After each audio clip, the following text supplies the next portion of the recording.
And here we are on YouTube for another edition of Overtime. We have a new setup now. I think I sound okay. Kyle, did you make it? I did. You did. And you're also. Okay, that's us on YouTube. Wow. How about that? We have a new setup now. Okay, well, we don't need to hear us twice, so we know it works now. Alex, did you make it in Skype land? I am indeed here. And can you turn that off? Thank you. Can you hear us okay? Loud and clear. Okay, good. So the only thing left then is the telephone. And if the telephone works, then, Kyle, you fixed it. Yeah, these levels look really good. I didn't do this all myself. In fact, most of our problems were me doing things badly, but I got some expert review, and we got schooled. You listened to what you did wrong. I did. I learned from my mistakes. Then you undid it. Accept my punishment, which is to do better. And I got all the necessary supplies to make this a lot better. And we're gonna even improve it further. So Okay. this looks really good, though. Those levels sounded good on YouTube. All the people levels are complain right. that our levels are low. I think they're finally up where they should be. This was the result of reconfiguring some stuff. We're not Okay. using the same interface. It's all a whole bunch of work that was really, really rewarding. Well, I hear the phone is ringing, even though I haven't given out the phone number yet. But All right. I think this is a good opportunity to test the levels of the phone. So why don't you pick up the phone? Are we looking for new callers? Anybody in particular? Well, let's looking for that caller because Okay. the phone's ringing, and we'll give out the Be phone careful. number. This is the hardest This part is the of very this. first time we take a call in the new system, and let's be patient. And good evening. You are on Off the Hook Overtime. Oh, it sounds so much better. Well, Rebel approves. If Rebel approves, then we've done right. Okay, This is it. this is it. Let's see. Now, we have a new system. Now, hold on a second, Rebel. Hold on a second. We still have to test Alex. Now, Alex, can you hear Rebel? Who? Oh, please don't do this. Is Rebel on the line? You can't hear him? I can hear him. I'm just screwing with you. What a jerk. Okay, can Made my heart skip. Rebel? Can you hear the jerk? I mean, can you hear Alex? Alex, I can hear Alex. You can. Okay. You know what? Our work is done. Thank you, everybody. Wow. Good night. Hear Alex. Amazing. Yeah. I can hear Alex, yes. All right, And now, I can hear you, Rebel. do we have anything to talk about? Talk amongst yourselves. Yes, okay. All right, now, I don't know if I told you this. I may have told you this. All You the probably did. exchanges in my area plus 99, well, all right. I think some of the exchanges in my area, like my area has like maybe 2 or 3 exchanges, and you used to dial 9901 and get, what central office is. Some of them have been changed to a marketing recording that says, the telephone number you have is not in service. However, we can help you find another listing or whatever. Really? Yeah. Would you like me to With- demonstrate? Yeah, go ahead. Which exchanges have a marketing line now I with the don't 990? know if it's 225 or hold on. By the way, just as celebration of this new system that we have set up, this conversation is going to be solely between Rebel and Alex, back and forth, so that they can have a nice conversation, because they haven't been able to do that in the past. And Kyle and I are just going to sit back, maybe have a drink or something while we listen to you guys. All right. Okay, well, you listen. All right. But Emmanuel, just comment when you want to comment, and come in when you want to comment. Okay, now, all right. Let me just see if this works. Hold on. Hopefully I won't lose you.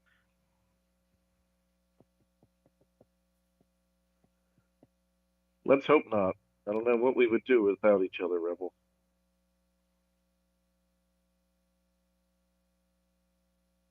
Are you lost? Is your conversation finished? This is the operator. Are you Wait, hold finished? on, Alex. Hold on. Wait Yeah, a minute. he's You're still three-waying talking? in. Okay. Wait, hold on.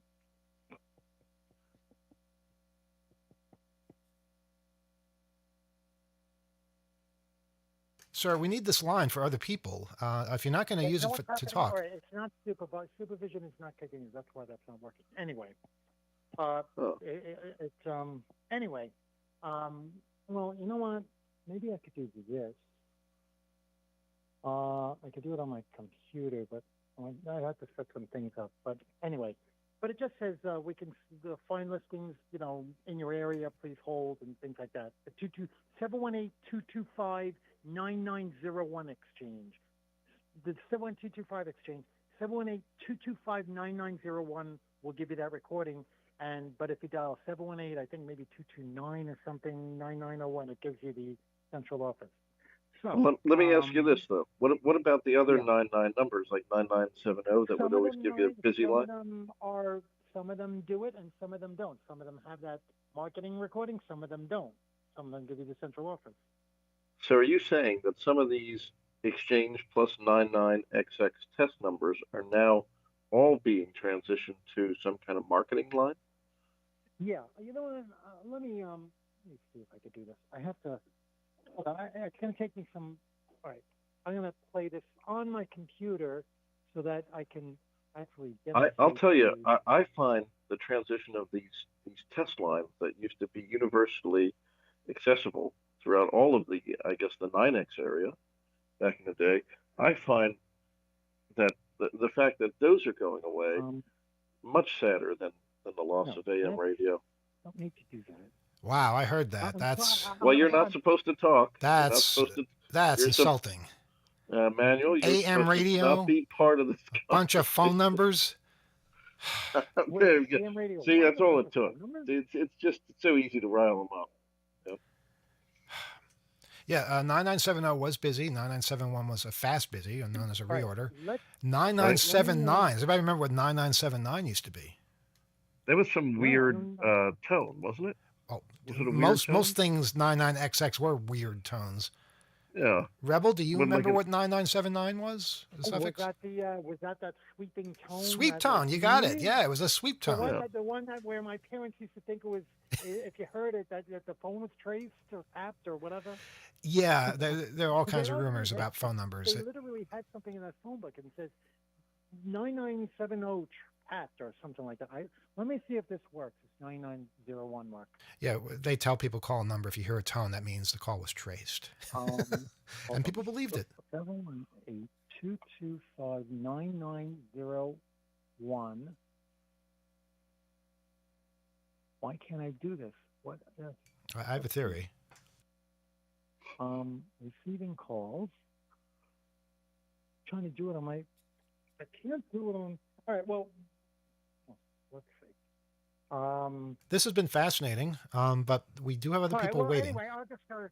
Now telemarketers use AI to call people. Like, they'll use artificial intelligence. Like, they'll listen for the word hello. They'll say, hello, let me demonstrate that. Maybe that will work. Hold on. I get a bunch of these types of voicemail and Oh, yeah. call attempts repeatedly. You have Google constantly calling you with artificial intelligence. Hold It's on. terrible. Let me try this. Hold on. Let me try this thing. Hold on. I think it's this one.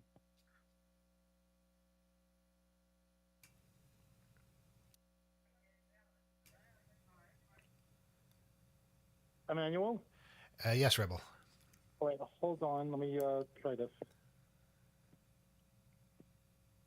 You're so patient. To be connected to the next available agent, please press 1 now. Listen to what To have happened. your Hello. Thanks for answering our call. Oh, no, it doesn't It looks happen. like all of our agents are currently assisting other customers. Hold on, Your hang call up. is important. Wow, Rebel, I've never heard anything like that before. It's well, the busy signal is the most interesting part of that. What was that supposed to be? And can you not disconnect from that? Is that the problem?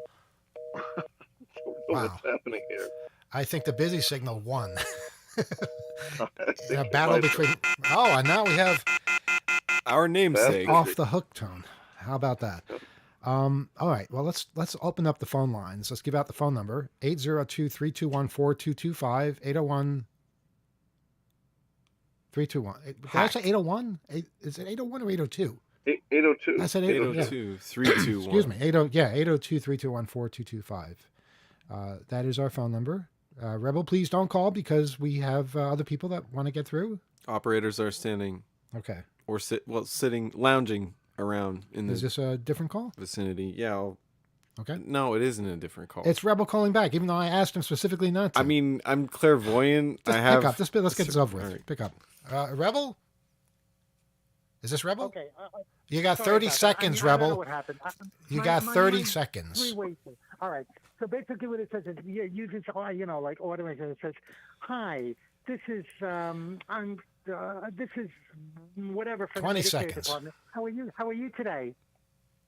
Not well, Rebel. Okay, good. Well, the reason why I'm calling is because you're eligible for a Medicare, free COVID test or whatever, and you do have Medicare, right?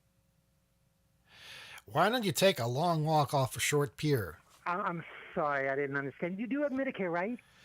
Yeah, wow. Sorry. So you're supposed to have this trying ask if conversation. you Yeah. have Medicare.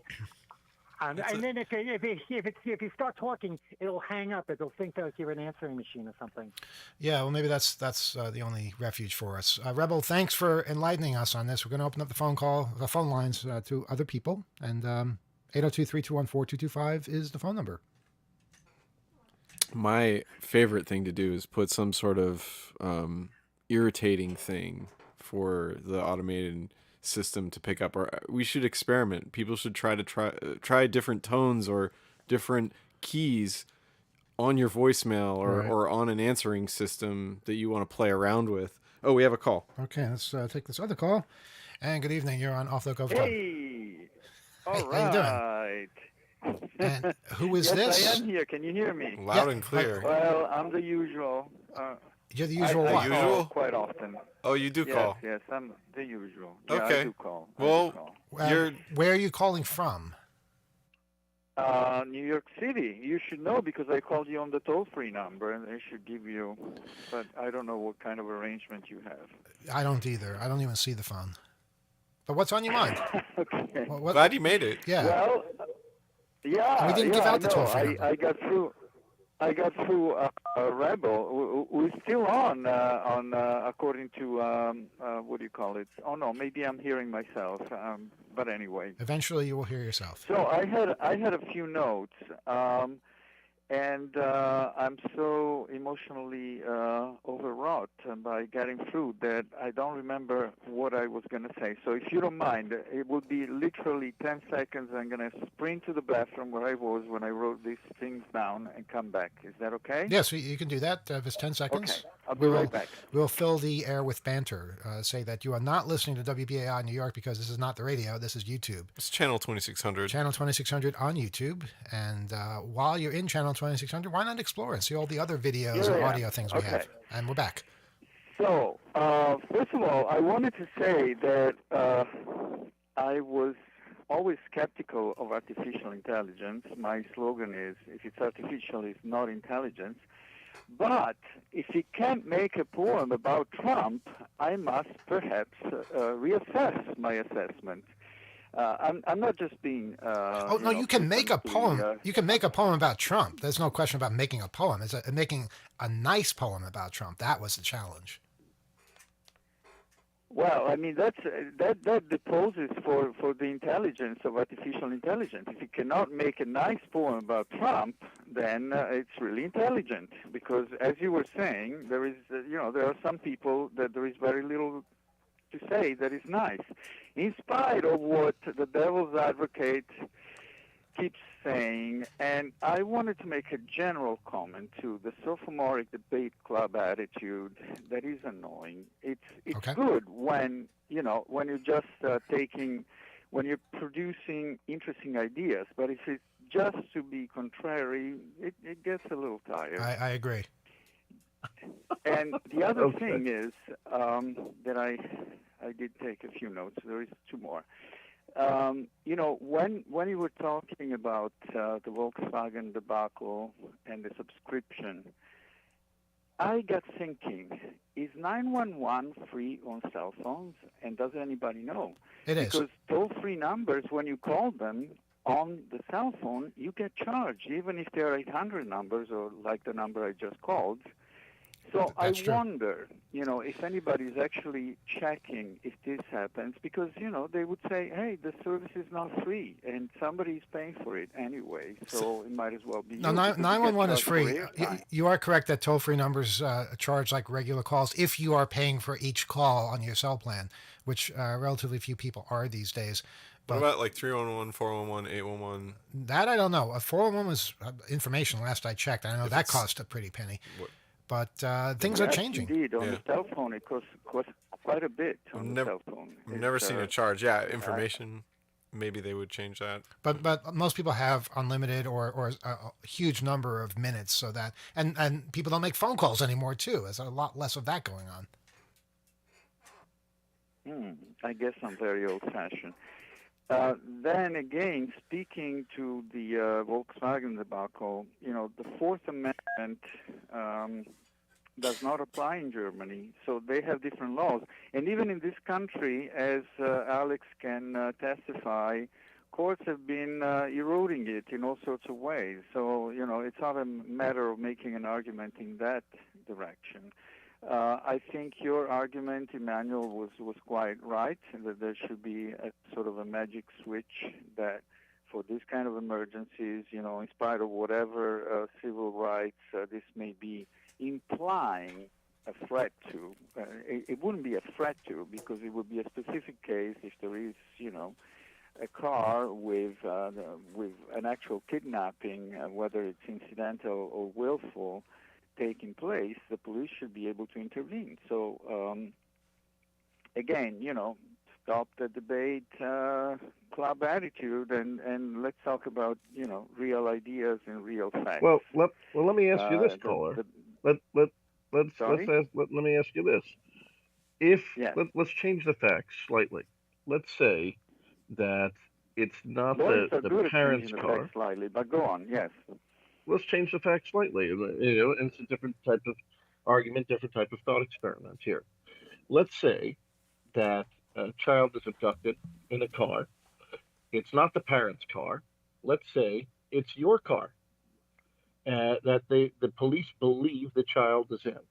Should the police then be able to automatically override, or let's say it's not even an override, let's just say that they should automatically be allowed to access the location data of wherever your vehicle is because they believe a child has been abducted in your vehicle? That the child is in. It's in your car. Did you hear what I said? I'll repeat it again. Is it my car and someone is driving away in my car with the child, or am I in the car and the child is in the car? You're in the car. I am in the car. So, so are you implying that I didn't see the child and I drove away with the child, or is this a willful act on my part? They believe it's a willful act on your part that you whatever abducted they a child. believe, did I intentionally drive away with the child or not? Because, This is for what your they believe. hypothetical fact, this is This an is important hypothetical. It's their belief. Let's say we don't know whether it's true or not. It's the belief of the police. They have a suspicion that the child may be in your car, not the parents' car, so you didn't consent. I think allowing you to get away with slightly changing the facts is presenting an entirely different situation, because Not what was necessarily. at hand was the owner of the car called the company and said, there is my child in the car that has just been stolen. So we're talking of oranges and apples. No, they're totally different. This is a tweak in the indeed. facts. They're both This is vegetables and they're fruits, but, they're very different fruits. Not necessarily at all, but And you haven't answered the question. Furthermore, So what? But answer me the question. I will really put you on the spot now. You asked for this because, I think that, and I wanted to make this argument for a very long time. And perhaps, Emmanuel, stop me if I am taking too much time and you No, have I'm other enjoying topics this. that you want to discuss with other. Okay, then you're really going to go to town. Well, I am going to town. Okay. So I think you're a very good lawyer, Alex. I think your moral compass is sometimes a little off. For example, Isn't that the definition of lawyers, though? Not necessarily. Not necessarily. Somebody like William Kunstler, in the tradition of which I think Alex wants to act, but doesn't always, I think he had a very good moral compass, and both friends and enemies would agree with this assessment. Abrams, another lawyer who was a First Amendment lawyer. There are lawyers who are very principled, and I know quite a few that are not as recognizable, whose names are not as recognizable. But your client, Nancy Wyden, or Nancy Bass Wyden, should we call her? I don't know if she's your client Talk anymore. about the owner I was of the Strand. outraged. Yeah, she's the owner of Strand. And the building that is on top of it, incidentally, which is not a small building. And, as a community activist, I run into landlords, both progressive and not progressive at all, who do not want to spend for the upkeeping of buildings that are declared of national interest or city interest. In other words, they're landmarked. And the landmarking law, which incidentally was passed after the Pennsylvania station was destroyed, is intrinsically in the interest of the wider community. So, Nancy Bass, poor Nancy Bass, was being distraught that she was being forced to essentially upkeep, or she was trying to avoid the declaration of a landmark for a building, which is very landmarkable. And it has been landmarked, in fact. Oh, poor Nancy, she didn't have political coverage. Her husband is a U.S. senator, which is, I suspect, how she became your client, Alex, because Senator Wyden is very active in cyber issues. So you didn't disclose this to your audience. Actually, you got him rallying this was disclosed. This was disclosed many times. Well, not at the beginning, because I followed the whole controversy. And in disguise, I didn't listen to a few shows. Well, I understand what the point is here. I mean, it was a conflict with the city. She didn't want the building landmarked because it wasn't that she didn't want to do. She wanted to do things to the building that she couldn't do because it was landmarked, and that was a real hindrance. And that was the whole point. Do I have this right, Alex? And also, let me address some of the facts. I think you mischaracterized a few things, or you characterized a few things that you believe are beyond dispute, which they are not certainly beyond dispute. But also, for the record, Senator Wyden was not how Nancy Bass Wyden became my client. He did not direct her to that. In fact, it was the opposite way. In fact, I met Senator Wyden through Nancy Bass Wyden. Which is, interesting, just how... I was just speculating, and I made that clear. Yeah. I said, perhaps. Yeah. I didn't say that, I thought that since you're active on cyber issues, perhaps you met the senator that way. Well, now the perhaps is being addressed, but go ahead, Alex. Yeah, exactly. Okay. I just wanted to set that straight. But also, I totally disagree with the characterization of the building that houses the Strand as being remarkable and worthy of being a landmark. You know what was worthy of being a landmark was Hotel Pennsylvania. Don't get me started. Oh my God! But the Landmark Preservation Commission kowtows to the developers in this city more than anybody else. I mean, look at what they have allowed to be done to the area around Penn Station and what they are continuing to allow Vornado to get away with. I mean, it's absolutely incredible. They should be ashamed of themselves that they even call themselves preservationists. The other thing about the Preservation Commission and landmarking in general is that, sure, it's about upkeep and preserving history and whatnot, but unlike zoning laws, where it's a shared burden amongst an entire neighborhood, let's say an entire neighborhood is zoned to be some kind of historic district, or it's zoned to be commercial, or it's zoned to be residential, the burden is shared amongst the community. Landmarking designates one building and one building owner as having to shoulder the burden financially, administratively, forever to upkeep a building according to the specifications of some third-party administrative governmental agency of which it's comprised by political appointees.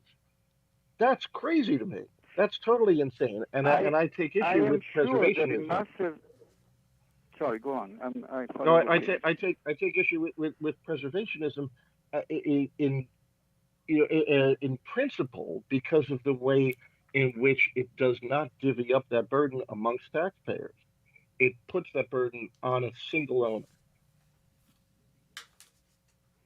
Okay, so in the case of a small landlord, which incidentally Nancy Best Wyden is not the building, do you mind to characterize the building? Is it a small building? Is it a one-family building?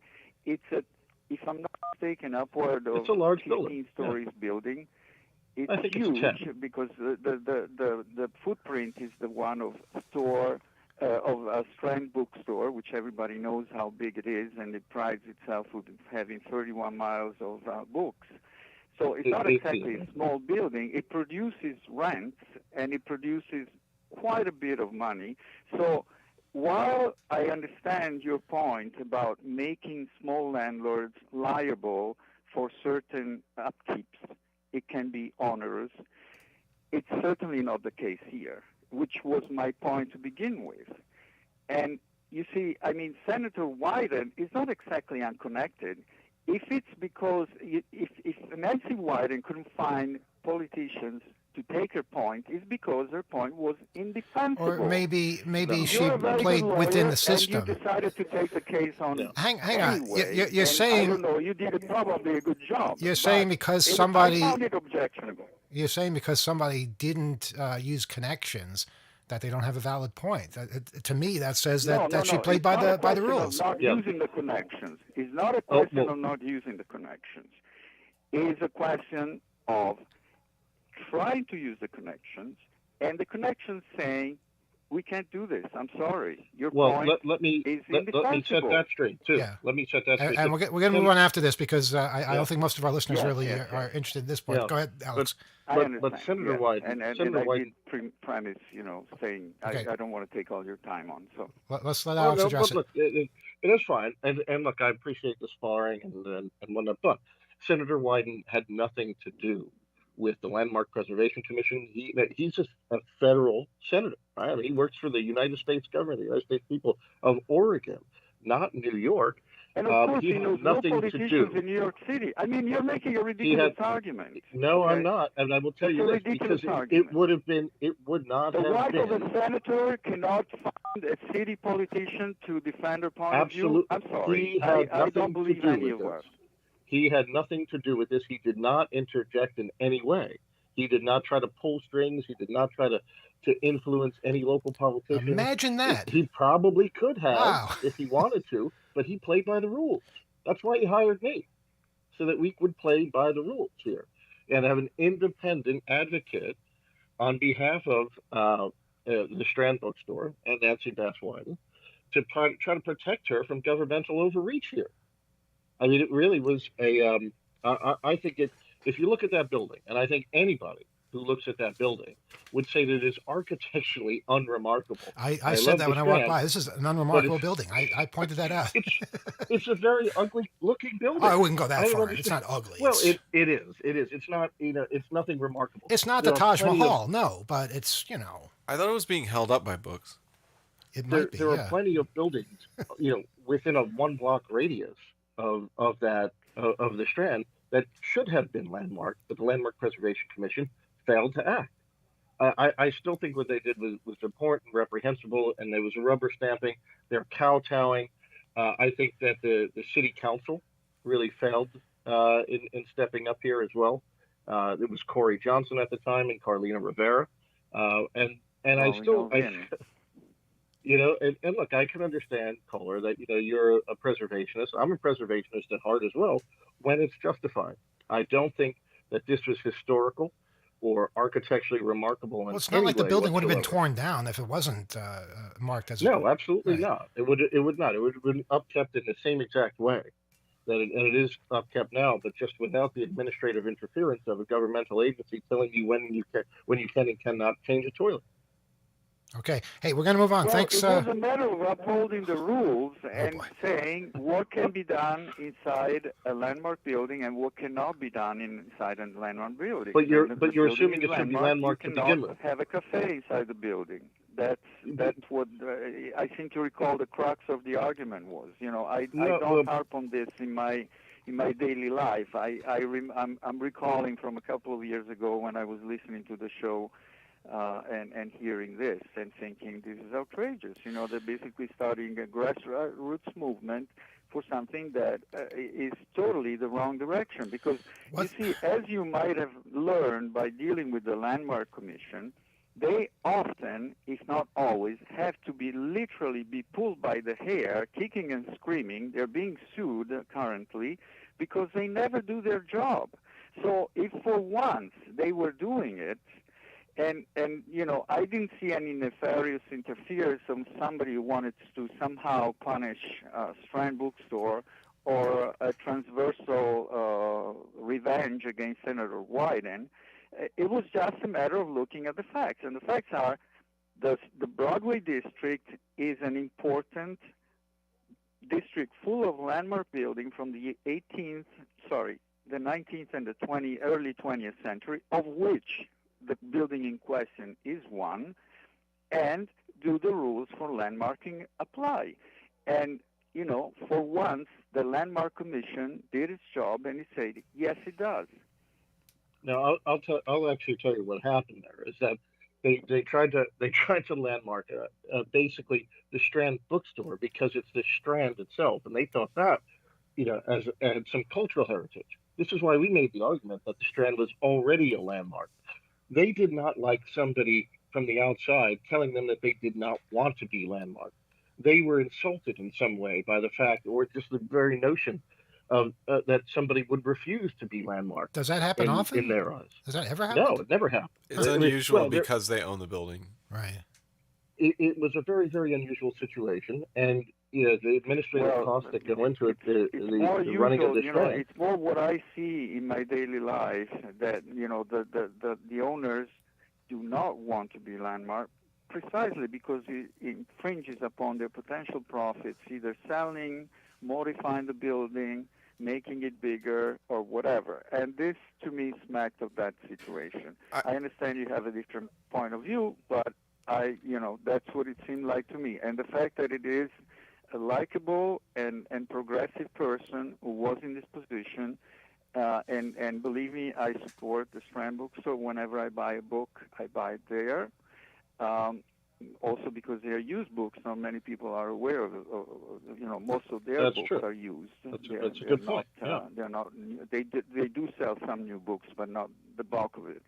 But that still didn't make me, you know, want to support this cause. Okay, well that's your right. Now, Kyle, you have something to add? Oh, I understand where the caller's coming from in that the situation itself would be distinct if the Strand was leasing from any other old building that was up for the same kind of classification. There, in that scenario, would perhaps be advantages that you're alluding to that aren't necessarily in the interest of the building owner. In this case, the Strand being part of that ownership.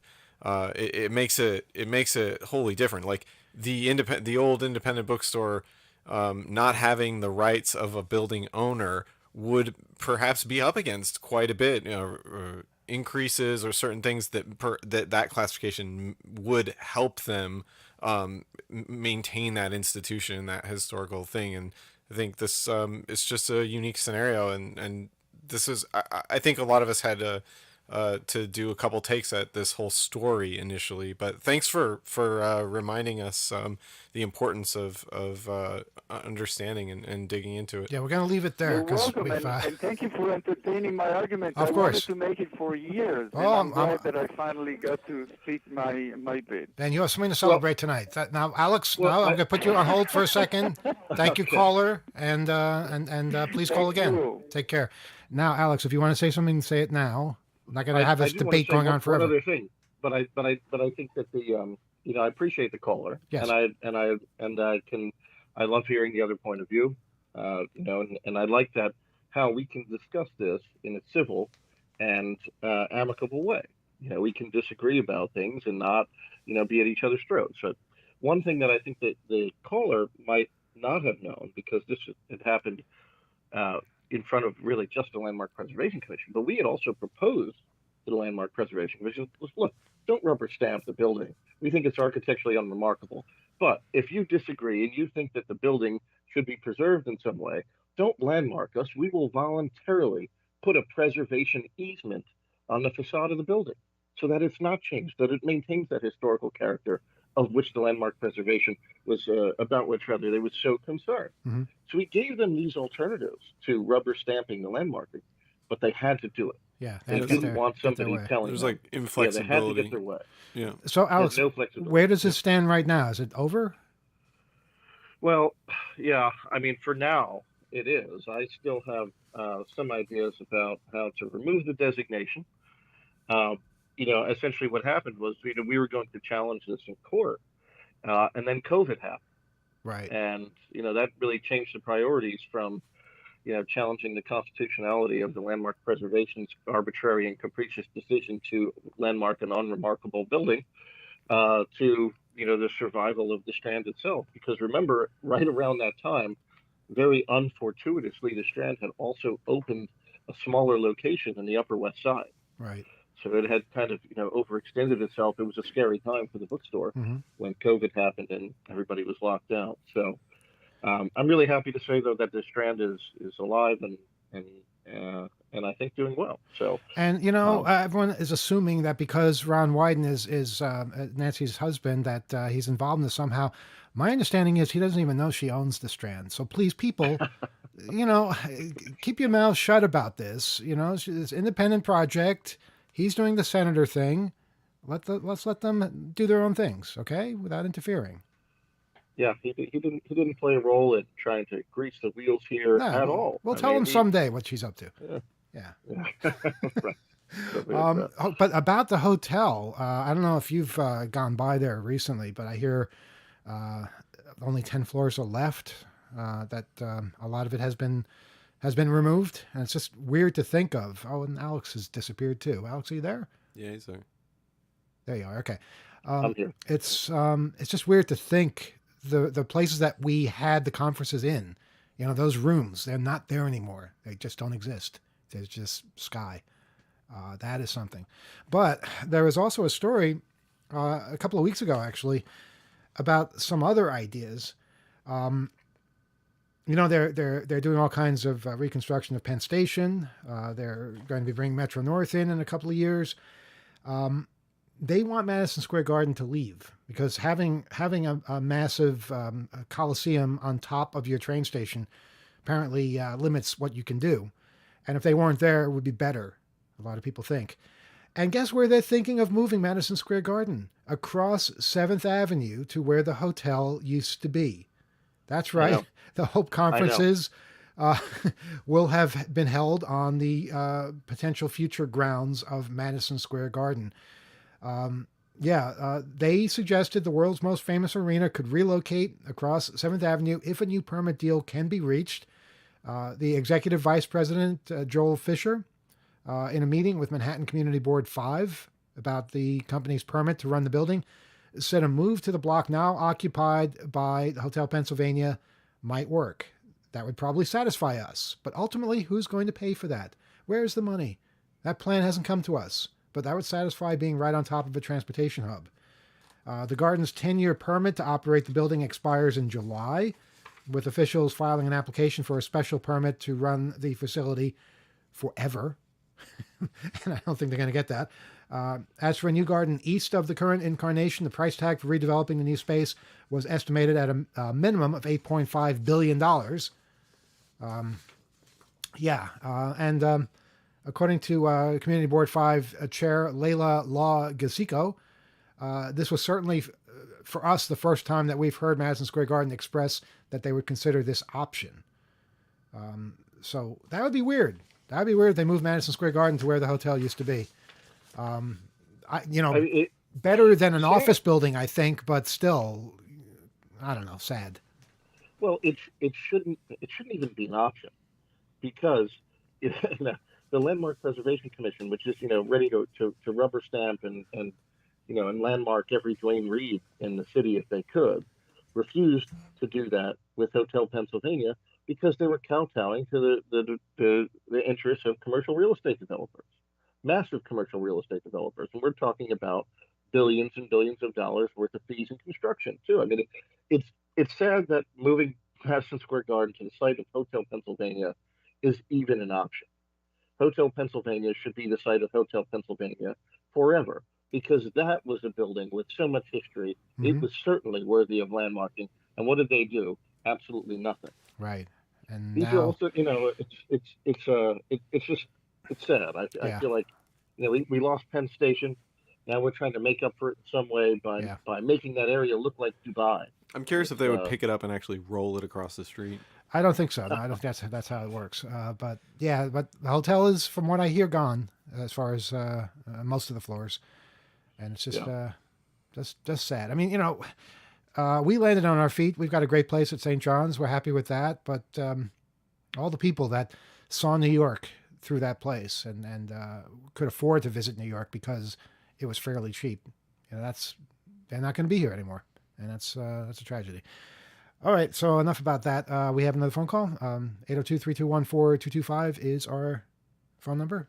And good evening. You're on Off the Hook Overtime. Go ahead. Can you hear me? Yes. Oh, okay. Hi. I actually left a message because I was about to hang up because I'm at work, but I figured I would try one more time, and I got through. So All I right. guess just disregard if you hear a message from somebody named Jonas. So, like, basically, my main thing is I've been listening to, like, I've been listening to a lot of, like, I guess mainly, like, your old shows. I just find it fascinating. But my main, Uh-huh. but my thing with that is that, my question was, in terms of, like, AI, you were talking about that earlier. It's like, would it be be better if it was like if it's a centralized thing, or if we all had our own like kind of like I guess it'd be like there's like ChatGPT. That's the thing that you follow up, but it's its own thing. If there was like if it was personalized to you, that seems like it would be like a horrible idea. But that was something that popped into my head. So it's kind of like I kind of wanted to like what would be your thoughts on that? I guess. It was just, Well, I don't mean, know. there has to be different personalities for all sorts of things, artificial or natural. Exactly. Yeah. So yeah, I guess you could have a fascist chat GPT. That's what I was thinking. Uh-huh. I was like, is there a fascist one you can get, or what? Yeah, I don't I want mean, that, but I'm just saying, like, it's just I'm sure words. there's gonna be it. Hmm. And Sure, and you gonna could have be. a Trumpian one that Freaks just me out. distorts facts and makes things up and lies. You could do that. Yeah, exactly. And do it quickly, I suppose. But where does that leave us? I don't know. That That's would what I'm be saying. interesting.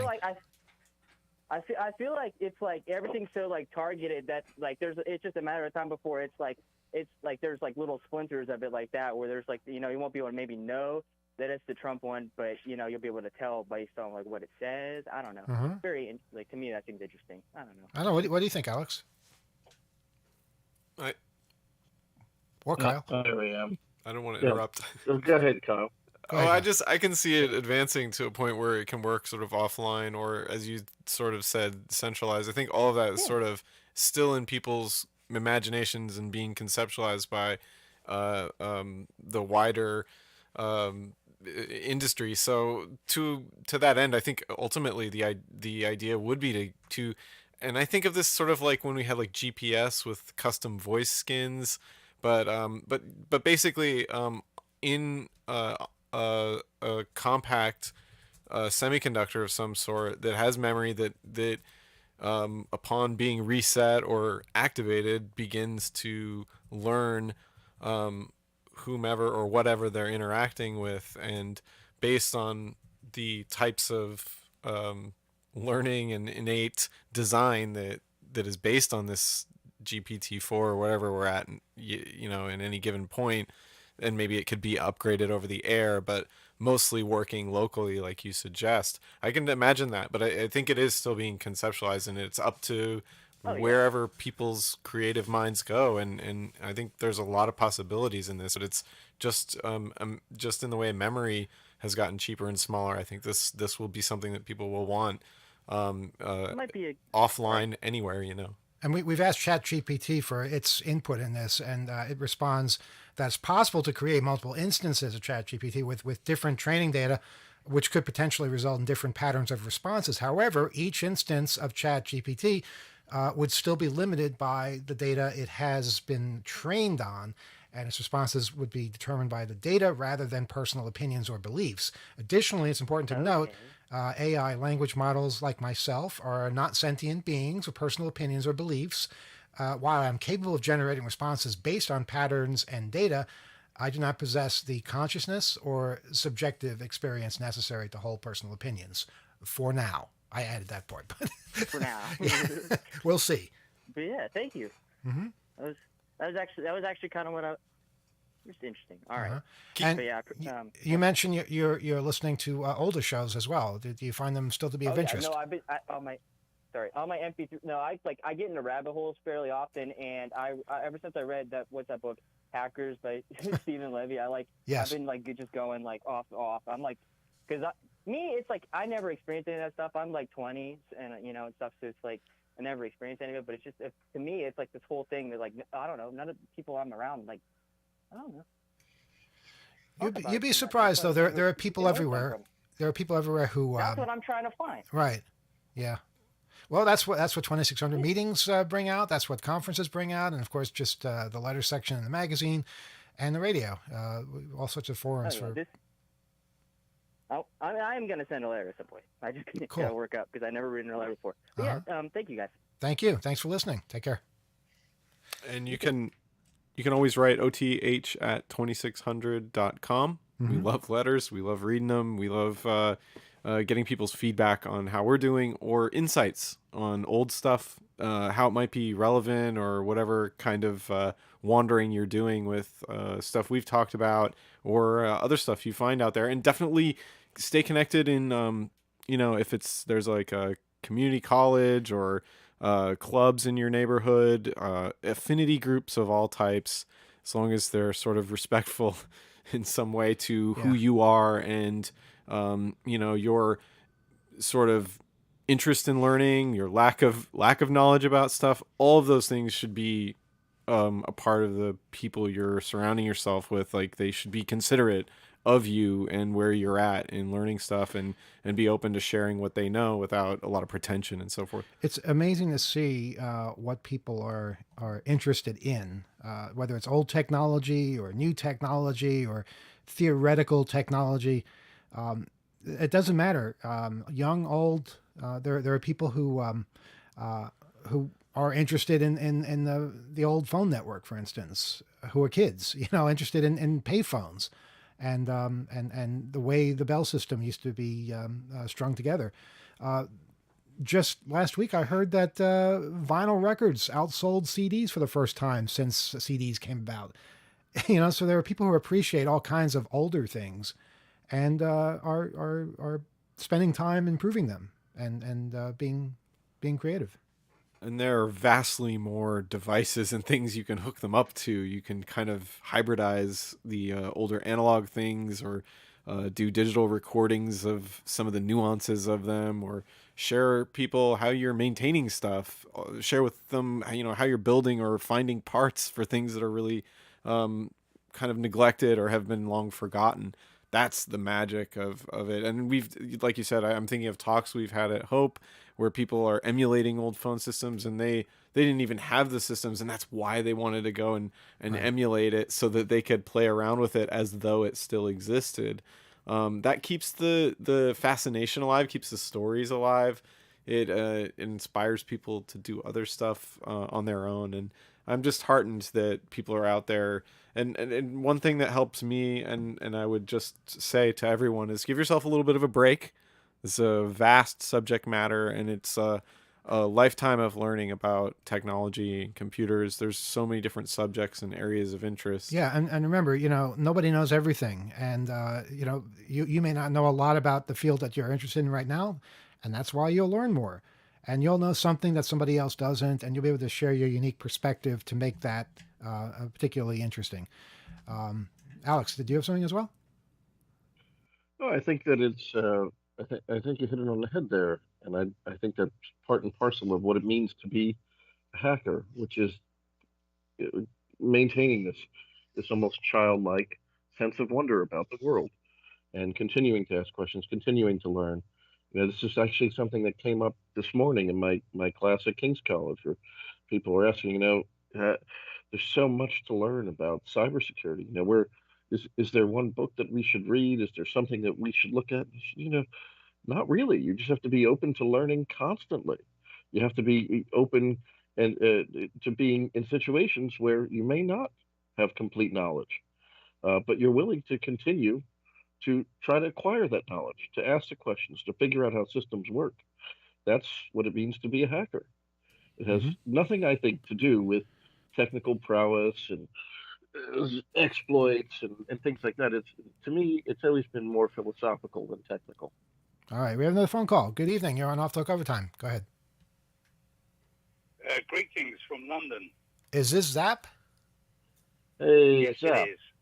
Greetings, Zap. How are you? I'm okay, I suppose. I'm only phoning up because I've got more sad news. I did hear about this sad news. Yet another member of the London 2600 crew has passed.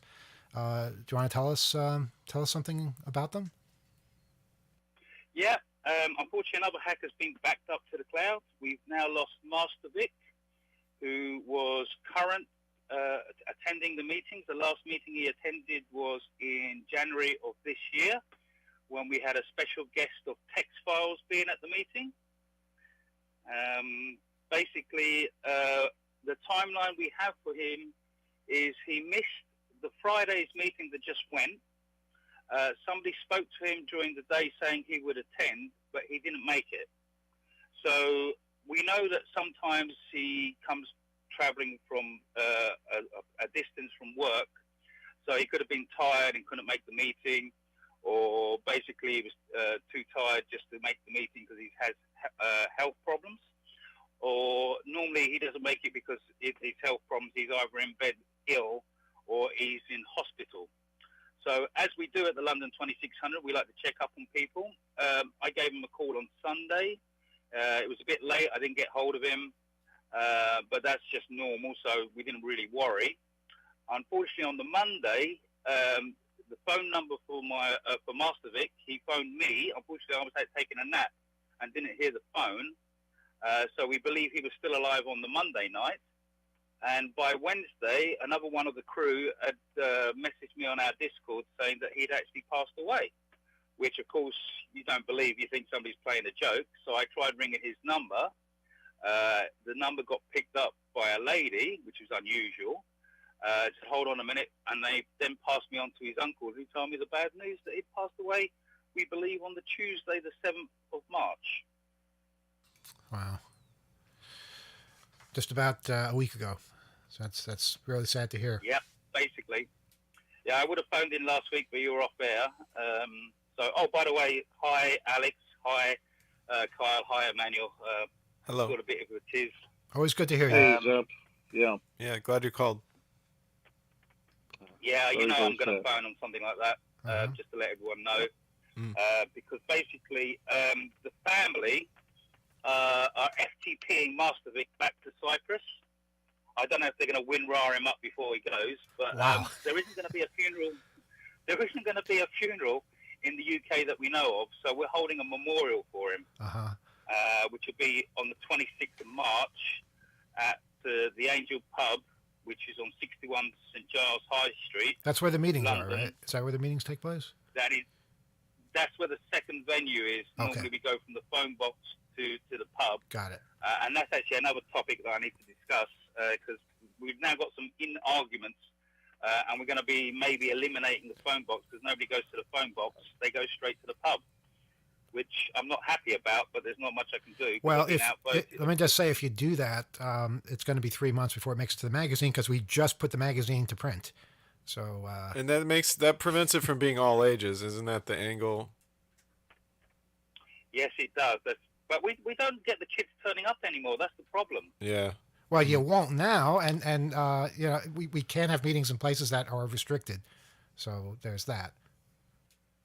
Yeah, that's my point and my angle that I'm trying to tell them. That's why I said Yeah, you phone got. box is literally next door to the pub. I don't see what the problem is. Well, I mean, if but- they let people in, fine. But if they don't let certain people in, then that's definitely an issue. I was there on Sunday because there was a small group of us, and there was actually children allowed in the pub. But I think that's before a certain time. Yeah, that's in the daytime. And we've managed to get youngsters into the pub before. As long as they're not drinking, it shouldn't really be a problem. It's all down to the law and the pub. But we're hackers. We get brown things, shall we say. Right. Okay. Well, if it's not a yeah. problem, but if it turns into an issue, then we got to look at it. Lots of times too, it can be like a case by case thing, especially if they come with an adult or someone's looking out for them, so to speak. So I mean, you talk to the venue and like you're talking already with the booth, maybe keep that argument going at least for the that as a contingency. Yeah. Oh, I mean, it's only one person suggesting that, and then unfortunately, we just updated our website to the new location from the Trocadero, finally to the phone box and our proper website. But yeah, I'm going to be fighting for that phone box until the day I die, basically, because we need a public space, and it's because if young people do decide to turn up, at least they get like an hour of chat, and then we can see what we can do if we can change the second location to, say, a cafe or a McDonald's where youngsters can go and they won't be a legal problem. Right. And also, because I heard on a side topic about Dante here with the chat GPT, if he's in London, he should come to the London 2600 meeting. We've got a vacancy. Well, it's not like there are assigned seats or anything like that, but yeah, it's open to all. It's definitely a welcoming place. I've been there. It's definitely open to all. But like I said, if he's in London, I don't know if he's aware there's actually a London 2600 meeting. I believe the next meeting will be the 7th of April. He should turn up. We're a friendly bunch. We just had a new person turn up in the February meeting. She's came back to the March meeting, and she got on really well with me, and she won't come back unless I'm there. And I don't go to all the meetings due to health reasons and other factors. Yeah, that's basically it, really. I mean, there's two of our crew that we're worried about because they're not handling the news very well. Yeah. I'm keeping tabs with one. Actually, Diesel Dragon has now gone back to a meeting after 3 years, and he was at the January meet. It was the last time he saw Mastervic, and he also bumped into Texfiles, so that made him stay. And Texfiles was very, that's Jason Scott, obviously. Right, yeah. Yeah, which was very popular. He's got a lot of stories. If you ever meet that guy, and you can get him into a bar, buy him drinks, and let him chat. I've had the pleasure many times, and it is an honor. Yeah. I thank him from the bottom of my heart for turning up, because he actually gave me a lot of kudos from the rest of the crew that I managed to get him down. The start of 2023, January, things were looking up. Me and Martha were talking about future developments, trying to get everything to go in certain directions. It looked positive.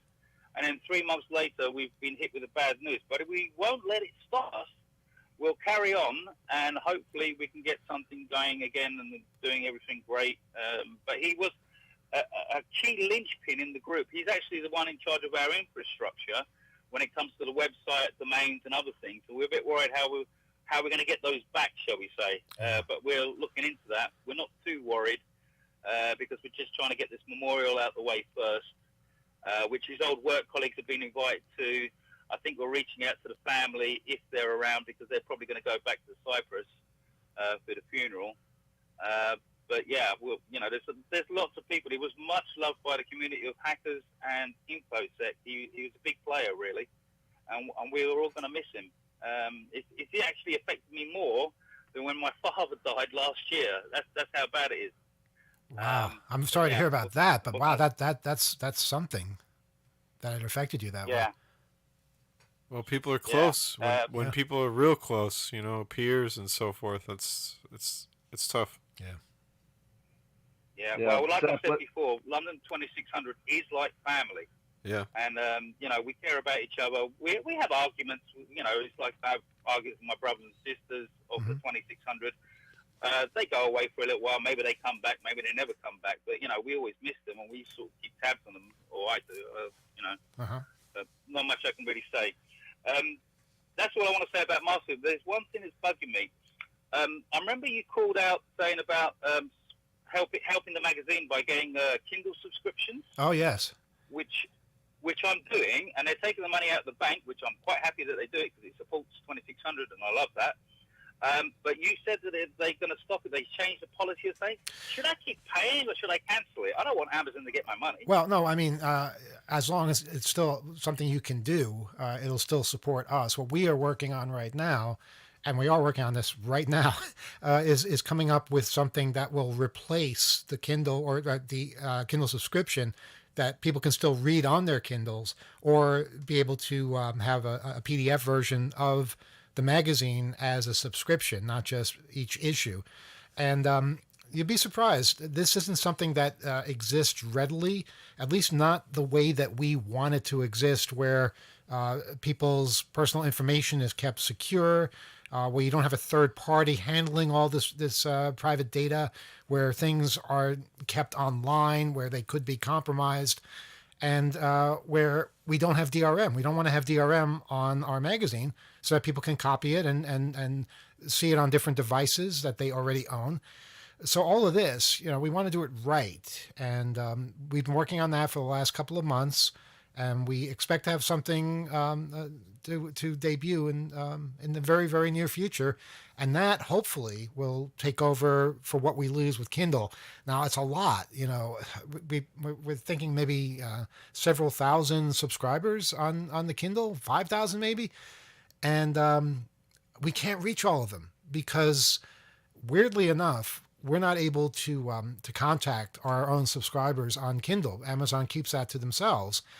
And unless we get their attention in the magazine, they may not even know something is going to be happening to their subscription. So until we disappear, and then they just will assume we disappeared. So we really need to be able to raise our voices and get some attention so that we have those thousands of subscribers coming back to us, and then we'll be all right. If we can do that, we won't ever lose them again because we'll be controlling it. It won't be Amazon controlling it. And hopefully people will stick around. We really, really encourage people to spread the word, share with others, tell the story. It's a great way to talk about what's going on with a lot of publishing and self-publishing and distribution and so forth. And like he said, there's a lot of constraints. There's a lot of considerations that we've had conversations about. We've been appealing to a lot of dedicated people from the community that have insights and so forth. So we want to orchestrate basically this migration of readers. And we don't have anything on the 2600.com webpage yet. We will very soon because we don't have anything to update yet. And that's about to change. But we're going to get the announcement made and basically invite people to sign up and check it out. I'm sure you'll find a way. I think you're pretty good with technology. Well, it's definitely something we've had practice at, but we have a lot of support, a lot of good people that great really, ideas, really pour their hearts into this, and we would be nowhere without them. And you are counted as one of them. Well, I appreciate that, and I thank you for that. I will definitely spread the word, and I will try and get as many people to sign up. If it's not a paper copy, then the digital copies. I more or less force everyone to buy your merchandise with the hacker uniform. Not that they have to, but we try and convince it so that we can recognise each other. But yeah, I'm always pro 2600 company man. That's why I stay away. Well, we have all kinds of ideas. We're going to be adding all kinds of new things, so we'll be talking about that when it happens. Thanks for asking, though. All right, I better clear down the line because it's unfair to other listeners not to go in. I've hogged the thing, so please forgive me, everyone that's listening to this, but it was important news. No, thank you so much for sharing that. And I think Alex has something to say. Go ahead. Yeah, Zap, I'm so sorry to hear about Master Vic, and thank you for letting me know a few days ago about that as well. And I just haven't been in London during the first Friday of the month, but I have really great and fond memories of the crew, including Diesel Dragon. From my years when I lived in London, and you were so incredibly welcoming, and the crew was wonderful, and I miss you guys. And my time when I'm in London is a little bit crazy. You're both in London right now. I just realized that. You're both in the same place. We're both in Why London. don't you meet for a pint over at pub? That's exactly what I was about to say. Is that we got to get together, man. You should come. I don't remember exactly where it is in London that you live, but the city's not that big. We should get together and clink glasses. Actually, the city is really big. Yes, definitely. But we will find a way to meet up. Listen, you've got my Twitter. Message me on Twitter, and we can arrange that. I may even bring down some of the crew because we are doing small gatherings before, like the memorial, and there's good. other people that are in London, so maybe I can get some together. I'll see if I can get Flip down, because I know you two guys used to hang out together. Yep. But yeah, Yep. definitely. As soon as you're in town, then we don't have to meet up on a 2600 meeting. We can actually Exactly. go out and see other times. I know. Yeah, I heard you leave the house when it's not the first Friday of the month. So, yeah, let's take advantage of that fact. I am insanely jealous right now because I want to be a part of this. Well, you're always Yeah. welcome, Emmanuel. And if you get in touch with us and we know that you're in town, I'm sure that we can get a small gathering of people and do like a special meetups. I mean, we try to do a meeting nearly every 2 weeks with our mid-months. They sort of stopped because due to the pandemic. But you guys know how to get hold of me, so just get in touch and I'll see if I can arrange something. You just basically shout down the street and somebody will know how to get a hold of Zap. That's true. It's true. That is true. Yeah, everybody sort of knows me, and Rebel, stop ringing up and hogging the phone line all the time. He's calling right now. I don't know how you know that. Wow. I'm a psychic. You should know this by now. Oh, boy. Okay. All right. Look, I'm sorry to take your time. Just for the record, you guys, you do daylight savings before us in the UK, Right. and I nearly got caught out with the show. I missed the radio show on WBAI, but I sort of caught up on the tail end. I'm sorry that Rob and Gila are not on today. I don't know why, but I send my regards. Listen, I've spoken too much. I need to clear down this line and see if somebody else can phone in, or you need to wrap up the show because I think we're done. It's getting a bit late. I think we're done for the night because Yeah. what time is it over there, Zap? It's 1:06, so 6 minutes past 1 in the morning. Yeah, so that's past Alex's bedtime, so I don't want it's to keep him late. up too long. It's a He gets cranky in the morning. perfect hour to commence hacking. That's true too. Yes, absolutely. That's true. All right, Zap. Well, Just for the record, I was going to say, just the last thing, just for the record, if you haven't done daylight saving, it normally is 2 o'clock over in the UK when I'm listening to the show and phoning in. Interesting. So it's an hour earlier. We're lucky we caught him. Yeah. Wow. Yeah. Cool. But I don't phone up all the time, obviously, because I don't have anything to say and I don't need to phone up every time. But yeah, we're surviving with Brexit. There's the food shortages and everything, but yeah, we'll carry on. Anyway, listen, All right. Thank you for taking the phone call, and hopefully I'll see you guys soon. Alex, I'll see you very soon with any luck. Hook me up on fantastic. on my socials or whatever. But yeah, thank you. All right. Be well, Will Zap. do, Zap. Yeah. Take care. You All got right, it. bye. Bye. All right, our friend Zap from London. Speaking of daylight savings, before people start suggesting, hey, why don't we keep this all the time? Because that always happens every damn time. And the voices are getting louder.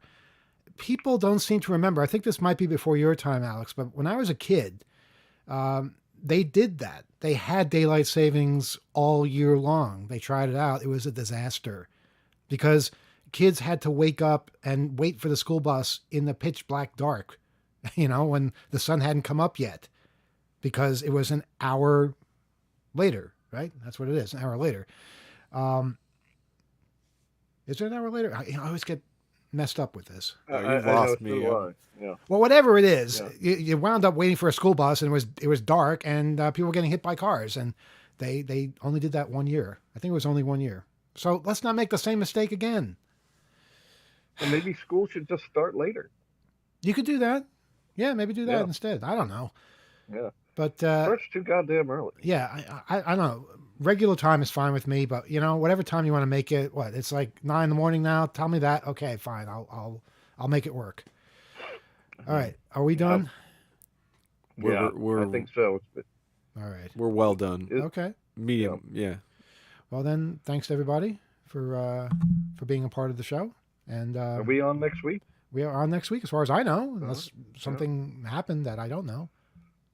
All And right. of course, you can write to us, oth@2600.com. We would love to hear from